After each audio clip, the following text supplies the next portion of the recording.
Seguimos en Ciudad Abierta, un espacio en el que todos tienen un lugar especial.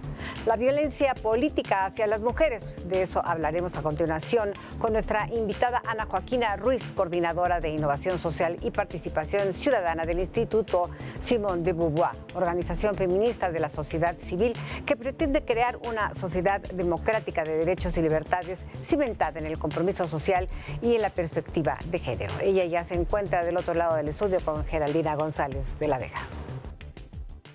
Muchísimas gracias, Yasmín. Pues ahora estamos con Ana Joaquina del Instituto Simone de Beauvoir. Muchísimas gracias, te agradezco muchísimo que estés aquí. No, muchas gracias, Geraldina. Es muchísimo, me da muchísimo gusto, que tenerte por acá para platicar de un tema que se antoja un poquito novedoso porque no tiene muchos años que se ha puesto sobre la mesa. No es que no existiera, por supuesto, sí, pero que se ha puesto sobre la mesa la violencia política de género. Sí. ¿Qué es la violencia política? Pues la violencia política en razón de género es toda la que se ejerce y que evita que las mujeres ejerzan sus derechos políticos electorales, ¿no? Esto tiene que ver con limitar a las mujeres que accedan a un cargo público, evitar que ejerzan su encargo, tomas de decisiones, hacerlas renunciar una vez que han ganado una elección, no colocarlas en las listas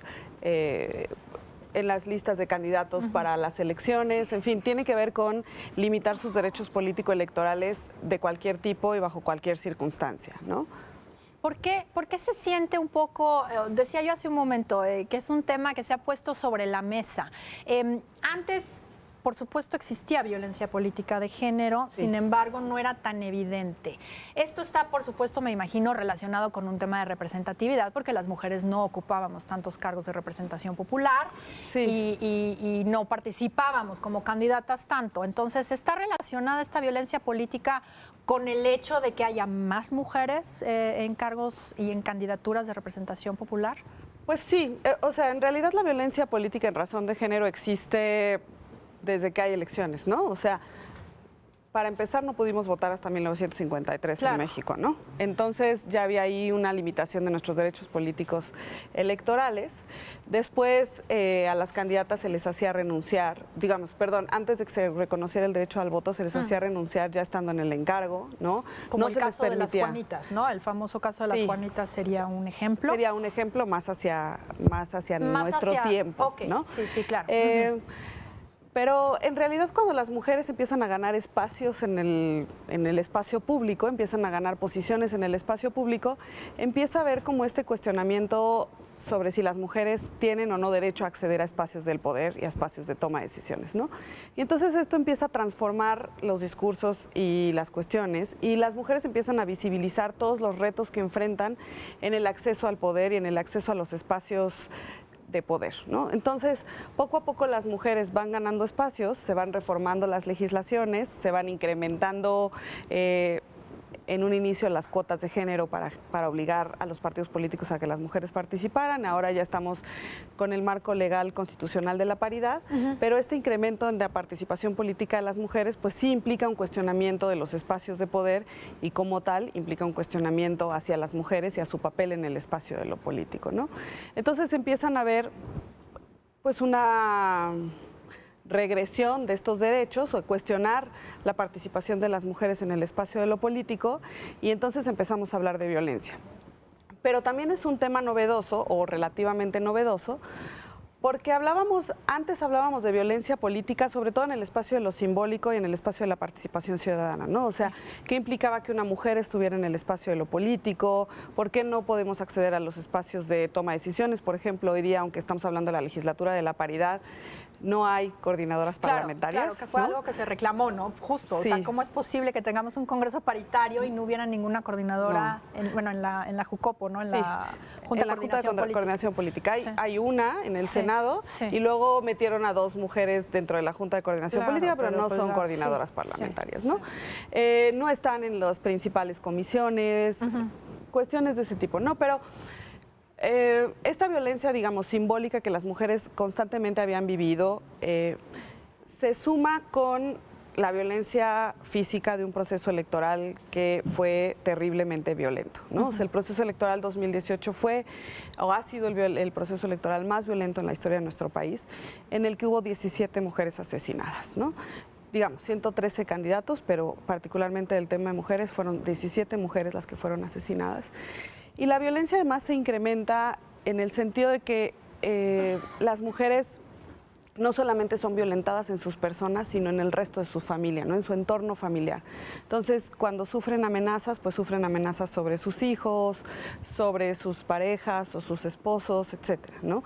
Incluso acabamos de ver el caso de una mujer que en plena sesión de Cámara de Diputados le hablan para decirle que asesinaron a su hijo, ¿no? Sí. Entonces, la violencia política en el caso de las mujeres se extiende también al ámbito familiar y al ámbito del espacio de cuidados, por decirlo de algún tipo. Entonces, digamos, la violencia política tradicional que tenía que ver con el cuestionamiento del rol de las mujeres y su inclusión en los espacios públicos, se suma con esta violencia que hubo en el proceso electoral que terminó siendo realmente tremenda, ¿no? Claro.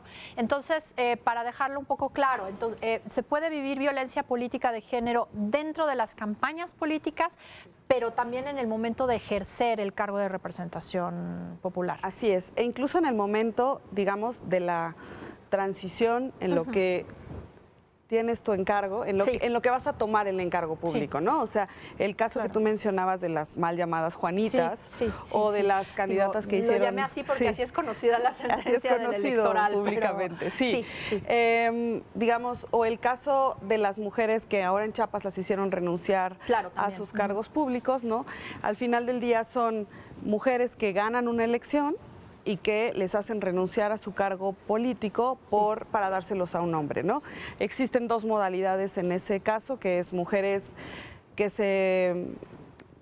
van a la elección como propietarias y entonces cuando llegan a su cargo público las hacen renunciar y el suplente que queda en su encargo es un hombre, pero como la ley electoral prohibió esto y particularmente el Tribunal Electoral prohibieron esta situación, ahora renunciaron tanto la propietaria como la suplente en Chiapas, ¿no? Entonces tuvieron que poner a alguien más. Sí, bueno, ha sido como una constante, ¿no? El estar luchando contra estos... pues no sé, no son lagunas, sino huecos, digamos, por donde se salen, digamos, los partidos políticos para violentar, digamos, el papel de las mujeres en la representación, porque ha sido desde el principio de las cuotas. Si había cuotas, se ponía las mujeres en las candidaturas que no tenían ninguna oportunidad de ganar. Y si ganaban, entonces el suplente era hombre y entonces ella se iba, ¿no? Y entonces es todo este mecanismo. ¿Cómo le hacemos justo para asegurar, más allá de la paridad, porque ya vimos que tenemos un principio de paridad que se está cumpliendo, pero que los hechos no nos está dando la representatividad que desearíamos dentro de las cámaras? ¿Qué tendríamos que hacer? O sea, ¿es una cosa cultural o es una cosa legal? Pues creo que hay un poco de las dos, ¿no? O sea, en primer lugar, digamos, culturalmente sí hay que hacer transformaciones importantes al interior de los partidos políticos para transformar este discurso que evita que las mujeres se inserten en espacios de poder, ¿no? De pronto este discurso como de que lo has escuchado en múltiples ocasiones, es que no hay mujeres, ¿no? Sí, claro. Es que no las invitamos a los espacios de participación porque no hay mujeres. No les interesa. No les interesa. Están preocupadas cuidando a sus hijos, ¿no? Descuidan a su familia.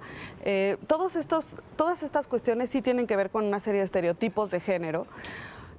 Se suma a ello, por ejemplo, el estereotipo sobre el liderazgo, ¿no? O sea, ¿cuáles son las características de una mujer líder versus un hombre líder, ¿no? Por ejemplo, hay un hombre que es testarudo, necio, enojón, gritón, soberbio, es un gran líder. Y una mujer que tiene esas mismas características es la peor de todas las líderes, ¿no?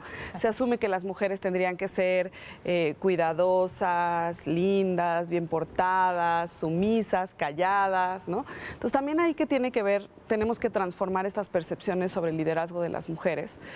También hay otro estereotipo que se cruza en las mujeres políticas, que es un juicio mucho más duro sobre su vida privada, ¿no? Entonces todas estas cuestiones... Y su apariencia física, ¿no? Apariencia física. A mí eso me impresiona muchísimo, que de las candidatas siempre es cómo se viste, cuál es su look, que si se vistió bien, que si se vistió mal, que si debe engordar, que si debe enflacar, que si debe... Que si se peinó, hombres, que si no se peinó, que si cuida a los hijos, que si no cuida a los hijos, ¿no? Y sobre los hombres no hay este tipo de cuestionamientos. Entonces ahí sí tenemos, por supuesto, a un lado... social que tenemos que ir modificando y esto se modifica cuando las mujeres están en el poder. Cuando las mujeres están en el poder, digamos, mis hijas tienen otros referentes ya que los que tenía mi abuela. Que es justo la idea de las cuotas, ¿no? Como acción afirmativa, ¿no? Que haya un reflejo, digamos, que haya una participación y que esto fomente mayor participación. Y en ese sentido también nosotras tenemos que aportar ahí a no juzgar tan duramente a las mujeres que están en política, ¿no? O sea, muchas veces decimos, es que las mujeres que están en política tienen que ser las mejores mujeres. Y bueno, tienen derecho a equivocarse tanto como los hombres se equivocan, ¿no?